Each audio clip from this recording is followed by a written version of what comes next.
The massive crystalline spire floated in the darkness of space, its clear walls reflecting the distant stars around Centauri Prime. Inside the enormous structure, 12 different alien species gathered around a curved table that seemed to be made of liquid light. The air hummed with the sound of translation devices working overtime as creatures who had never breathed the same atmosphere prepared to decide the fate of an entire human world. Elder Vorthake stood at the head of the table, his reptilian body towering over the other delegates. His green scales caught the light as he moved, and his yellow eyes held the cold intelligence of a predator who had never known defeat. With one clawed hand, he gestured toward the holographic displays that suddenly filled the air above the table, showing star maps, ship designs, and countless streams of data. "My fellow council members," Vorthake began, his voice carrying the weight of absolute authority, "we gather today to address a problem that has been growing like a cancer in our perfect galaxy. The human colony of New Geneva has committed the ultimate act of defiance against our benevolent rule." The delegates stirred in their seats. Some were tall and thin like walking sticks, others were short and round like living boulders. A few floated in tanks of methane gas, while others sat in mechanical suits that helped them survive in the oxygen-rich environment. Despite their differences, they all shared one thing: complete confidence in their superiority over the upstart humans. Vorthake manipulated the data streams with practiced ease, bringing up images of a small solar system on the edge of known space. New Geneva sits on one of the richest mineral deposits we have ever discovered. The rare earth elements in their asteroid belt could power our civilization for 1,000 years. We offered them fair compensation and safe relocation to any world of their choosing. Admiral Kethmore of the Zephyrian fleet shifted in his seat, his 4 eyes burning with barely contained excitement. His species looked like a cross between a shark and a spider, with sleek gray skin and multiple arms that ended in razor-sharp claws. "And yet they dared to refuse our generous offer," he said, his voice dripping with contempt. "My intelligence reports show they have only 15 ships defending their pathetic colony. 15 ships against the might of the hegemony." The insectoid delegate from the hive mind clicked its mandibles in what passed for laughter among its species.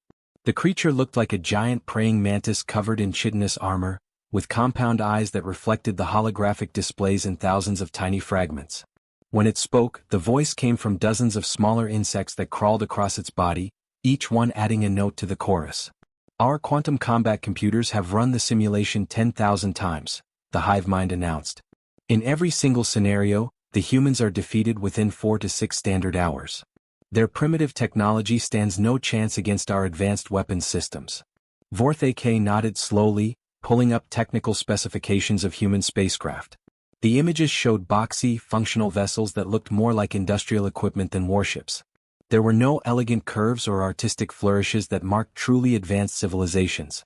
The ships appeared to be held together with metal bolts and welds that any first-year engineering student could have designed. "Look at these pathetic machines," Vorthake said, pointing at the largest human vessel with obvious disgust. "They still use chemical rockets for propulsion." "Chemical rockets. We abandoned that technology 3 centuries ago when we learned to harness the power of controlled black holes. Their weapons are even more primitive, simple kinetic projectiles fired from magnetic rails. It is like watching cavemen trying to fight with sticks and stones." The aquatic delegate, speaking through a water-filled helmet that allowed it to breathe, added its own observations. "Our cultural analysts report that humans are an emotional species, prone to irrational behavior when threatened. This makes them dangerous in small conflicts but completely ineffective in large-scale warfare. They lack the cold logic necessary for true military success." Around the table, heads nodded in agreement. The delegates represented billions of years of combined evolutionary advancement. Each species had conquered dozens of worlds, absorbed countless civilizations, and perfected the art of war through scientific precision. They had faced rebels before, young species who thought their primitive courage could overcome technological superiority. Every single one had been crushed within hours of first contact. Admiral Kethmore pulled up his own displays, showing the positions of his fleet at the edge of the human system. "My Void dreadnoughts are already in position," he reported with professional pride. 200 vessels equipped with plasma cannons capable of cracking moons, shield generators that can bend spacetime itself, and enough firepower to sterilize an entire planet in minutes. The humans have no idea what true military power looks like. The energy being delegate, existing as pure thought within a containment field, pulsed with colors that translated as amusement. "Perhaps we should simply demonstrate our superiority and allow them to surrender peacefully," it suggested. Their destruction would serve no purpose beyond sending a message to other potential rebels. Vorthicke considered this for a moment before shaking his massive head. No, he decided. The humans must be made an example. Word has already spread to other frontier colonies about their defiance. If we show mercy now, every primitive species in the galaxy will think they can challenge our authority. We must crush them completely and publicly. The vote was unanimous. Every delegate raised their hand, claw, tentacle, or energy projection in favor of what they called pacification protocols. The term sounded so much more civilized than total annihilation, though the end result would be exactly the same. As the council dispersed to make their preparations, none of them bothered to question their quantum simulations or consider variables beyond simple technology comparisons. They had forgotten the most important rule of warfare: never underestimate an enemy fighting for their home. The bridge of the Eternal Dominion hummed with quiet efficiency as Admiral Kethmore studied the tactical displays floating in the air before him. His flagship was a marvel of alien engineering, stretching over 3 kilometers from bow to stern and bristling with enough firepower to reduce a small moon to cosmic dust. The ship's hull was made from a metal that could repair itself, and its engines drew power from miniature black holes contained in magnetic bottles deep within its core. Around him, the bridge crew worked at their stations with the calm confidence of beings who had never known defeat. The Zephyrian species had been conquering worlds for over 1,000 years, and Admiral Kethmore himself had personally overseen the destruction of 17 different civilizations. His 4 eyes, each capable of seeing different spectrums of light, tracked the movement of his massive fleet as it glided through space toward the human system. 200 ships followed in his wake, representing the combined military might of 12 different alien species. There were crystalline destroyers that could focus stellar energy into devastating beams, void cruisers that could phase in and out of normal space to avoid enemy fire, and plasma frigates that fired concentrated balls of star-hot gas. Each vessel was a masterpiece of technology that had taken centuries to perfect, crewed by beings whose ancestors had been traveling between stars when humans were still learning to make fire. Lieutenant Vextar, his tactical officer, looked up from her sensor station with barely contained excitement. The insectoid creature's compound eyes glittered as she processed the incoming data. "Sir, long-range sensors have acquired the human defensive force," she reported, her voice clicking with the natural rhythm of her species. 15 vessels holding defensive positions near the 4th planet's orbital path. Kethmore moved to the main viewing screen, his multiple arms manipulating the controls to enhance the image. What he saw made him pause for a moment, not in concern but in genuine amazement at human primitiveness. The human ships looked like they had been assembled in a junkyard by beings who had only just discovered the concept of space travel. The vessels were rectangular boxes covered in external pipes, communication arrays, and what appeared to be patches welded over hull breaches. There were no smooth lines or artistic designs that marked truly advanced civilizations. The ships looked purely functional, as if their builders cared nothing for beauty or elegance and only wanted something that could carry them from one point to another without falling apart. "By the void," Kethmore muttered, studying the largest human vessel through the enhanced sensors. Their primary ship appears to be using chemical combustion rockets for maneuvering thrusters. I have not seen such primitive technology since my academy days when we studied the archaeological remains of extinct civilizations. Communications Officer Zephlon, a tall being whose species communicated through patterns of colored light across their skin, pulsed with amusement. "Admiral, the other fleet commanders are requesting permission to speak freely on the command channel," he reported. "They wish to share their observations about human military capabilities." Kethmore nodded, and immediately the bridge filled with the laughter and commentary of his fellow officers. Captain Mordak of the heavy cruiser Star Render was the first to speak, his voice booming across the channel with barely controlled mirth. "Admiral, my weapons officer reports that the humans appear to be using solid projectile weapons," Mordak announced. "Solid projectiles. They are literally throwing pieces of metal at speeds that our shields could stop with less energy than it takes to power a personal communication device." Commander Ythera of the destroyer Cosmic Fury added her own observations, her serpentine species' natural hiss making her words sound even more contemptuous. "My intelligence specialist has analyzed their formation patterns, and they appear to be using tactical doctrines that our military academies teach as examples of how not to deploy defensive forces. They have positioned themselves in a straight line with no overlapping fields of fire and no reserve forces held back for tactical flexibility." The laughter continued as more commanders shared their assessments. The humans had no energy shields protecting their ships, relying instead on what appeared to be simple armor plating. Their communication systems were broadcasting on frequencies that any first-year cadet could intercept and decode. Most amusing of all, their largest vessel was actually transmitting a signal that declared it the flagship of their defensive force, making it the obvious primary target for any competent military force. As the alien fleet crossed into the outer edge of the human system, passing through the asteroid belt that surrounded the dying red star, Kethmore decided it was time to offer the humans one final chance to surrender. It was not mercy that motivated him. The Council had already decided on complete destruction, but rather a desire to follow proper military protocol. He activated the communication system and sent his message on all frequencies, ensuring that every human in the system would hear his words. "This is Admiral Kethmore of the Galactic Hegemony Fleet," he announced, his voice carrying the authority of a being who had never been refused. "You are completely outmatched and surrounded. I am offering you one final opportunity to evacuate your colony peacefully. You have exactly 1 standard hour to begin evacuation procedures. Comply with this demand, and your species will be relocated to a suitable world where you can continue your existence under hegemony protection." The response came back almost immediately, transmitted from the blocky human flagship in heavily accented galactic standard that sounded clumsy and unsophisticated compared to the fluid speech of advanced civilizations. "This is Captain Jinwoo of the United Earth ship Defiant. New Geneva stands. We will not abandon our home.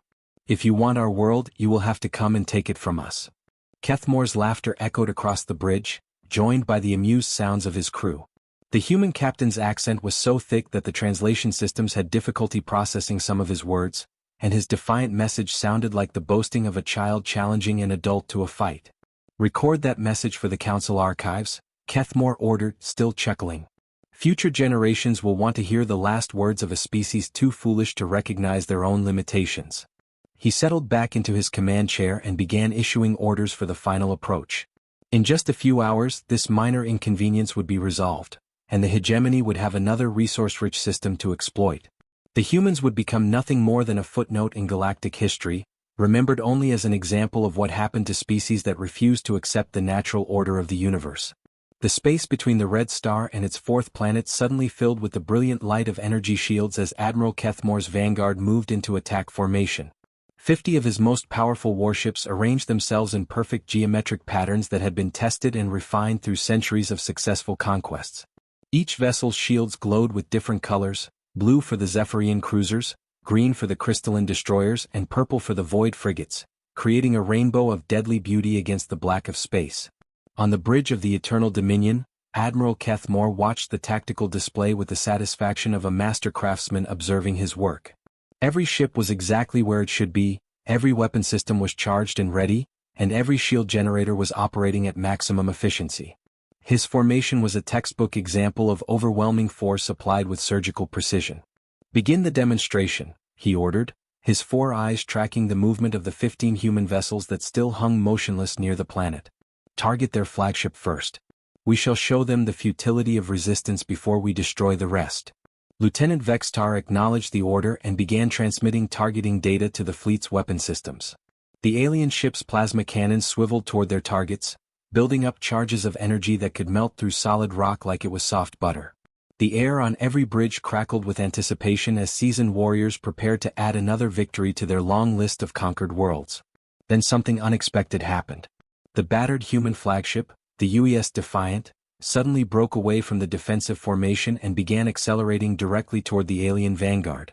Captain Jinwoo's vessel moved with surprising speed for such a primitive-looking ship, its chemical rockets burning bright orange flames against the darkness. "Sir," reported Communications Officer Zeflon, his skin patterns shifting to colors that indicated confusion, "the human flagship appears to be making a direct attack run on our forward line. Their course will take them straight into the concentrated fire of 12 heavy cruisers." Kethmore studied the tactical display with genuine puzzlement. The human ship was moving in a perfectly straight line with no evasive maneuvers, no attempt to use the asteroid field for cover, and no support from the rest of their fleet. It looked exactly like a desperate suicide charge by beings who had finally realized they could not win and wanted to die fighting rather than surrender. "Foolish but admirable," Kethmore said, feeling a moment of respect for the doomed humans. "At least they understand that death in battle is preferable to life as slaves. Target their engines and weapons. Let them reach our line before we destroy them." They have earned the right to die with honor. The alien fleet's targeting systems locked onto the approaching human vessel, tracking its simple trajectory and calculating firing solutions that would disable rather than destroy. It was a gesture of respect from one warrior to another, allowing the brave fools to get close enough to feel like they had made a real attack before their inevitable destruction. Then the Defiant fired its weapons. Instead of the energy beams that every civilized species used for space combat, the human ship launched what appeared to be simple pieces of metal. Long rods of tungsten and steel shot out from magnetic rails along the ship's hull, accelerating to incredible speeds in the zero-gravity environment. The projectiles looked primitive and harmless compared to the devastating plasma bolts and particle beams that filled most space battles.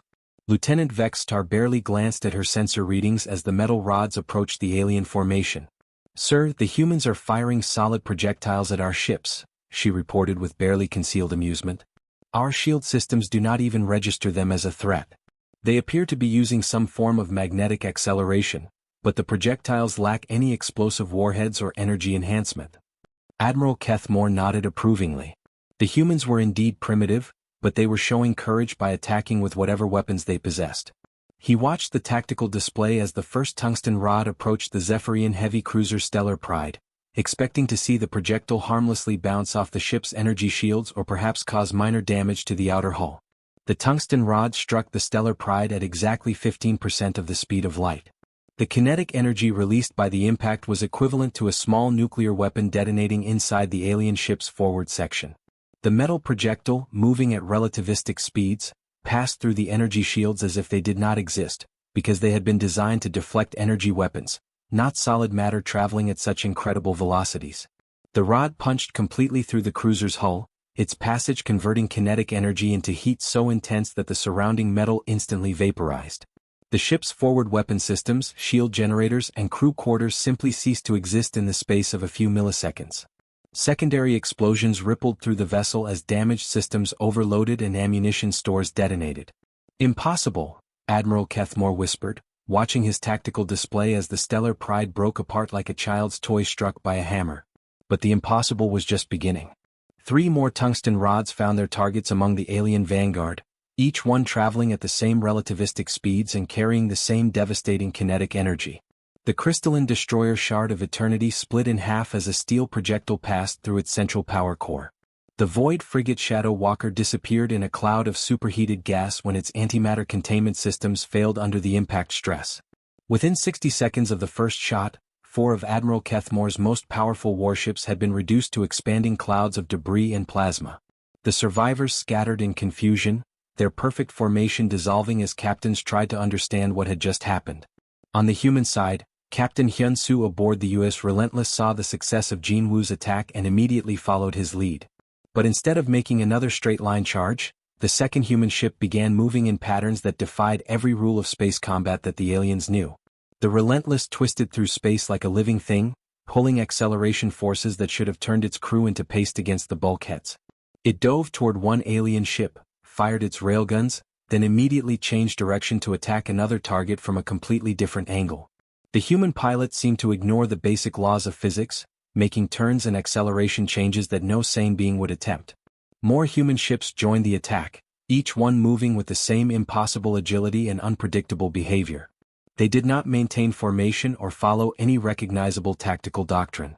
Instead, they swarmed through the alien fleet like angry hornets, striking from unexpected angles and disappearing before the slower alien ships could respond. Admiral Kethmore watched in growing horror as his carefully planned formation collapsed into chaos. The humans were not just fighting, they were rewriting everything he thought he knew about space warfare. Captain So-young gripped the control stick of the U.S. Indomitable as her ship twisted through space in a maneuver that would have killed any normal pilot. The gravitational forces pressing against her body registered 14 times Earth's gravity on her instruments, but the modified inertial compensation system built into her ship's hull kept her conscious and alert. Around her, the bridge crew worked at their stations despite being pressed deep into their shock-absorbing seats by forces that could crush human bones. Through the reinforced viewing ports, So-young watched another massive alien dreadnought break apart under the relentless fire from human railguns. The enemy vessel, easily 10 times larger than her own ship, had been struck by dozens of tungsten rods traveling at incredible speeds.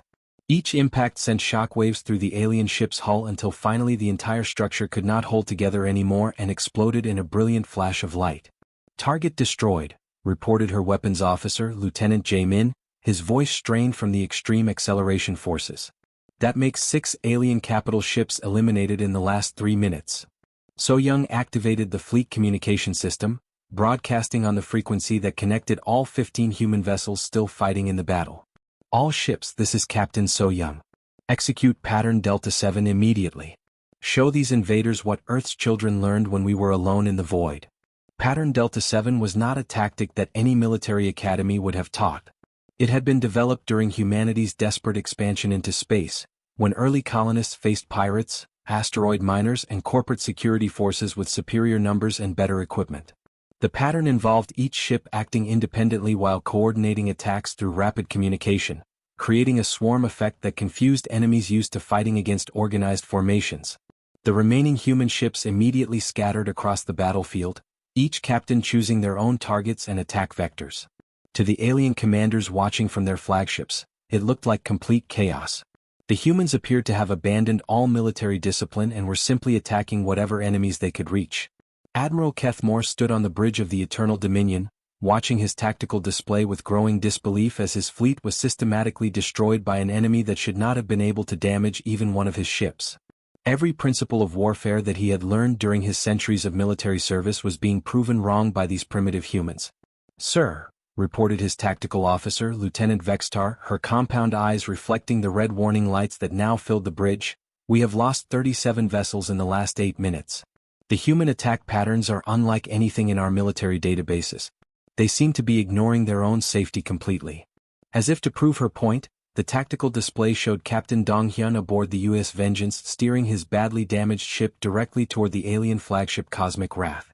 The human vessel had lost most of its armor plating and was leaking atmosphere from dozens of hull breaches, but instead of retreating to safety, the captain was accelerating toward one of the largest ships in the alien fleet. "He is going to ram us," Lieutenant Vextar whispered in horror. "His ship is critically damaged. This must be a desperate suicide attack." But Admiral Kethmore was beginning to understand that nothing the humans did was desperate or random. As he watched Captain Dong-hyun's approach, he could see that the human was not simply crashing his ship into the enemy. The Vengeance was aimed specifically at the Cosmic Wrath's main weapon systems, and the collision angle had been calculated to cause maximum damage to the alien ship's most important components. The impact when it came was devastating. The smaller human ship struck the alien flagship with such force that both vessels were destroyed instantly, but the exchange was anything but equal. The Vengeance had been a damaged frigate with a crew of 30 humans, while the Cosmic Wrath had been a heavy battlecruiser carrying over 3,000 alien warriors and enough firepower to destroy a small moon.